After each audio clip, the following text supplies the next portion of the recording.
Hey guys, today I'm going to be teaching you how to make a cheese board and what you need.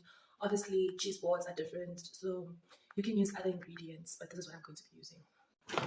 So, I got everything out from Checker 60 guys. Nobody's got time to go out, so I got these crackers, these chips,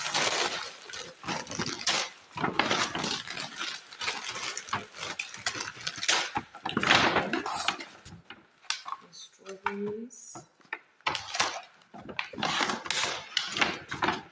got these grapes. I also got these crackers, Provitas, yeah.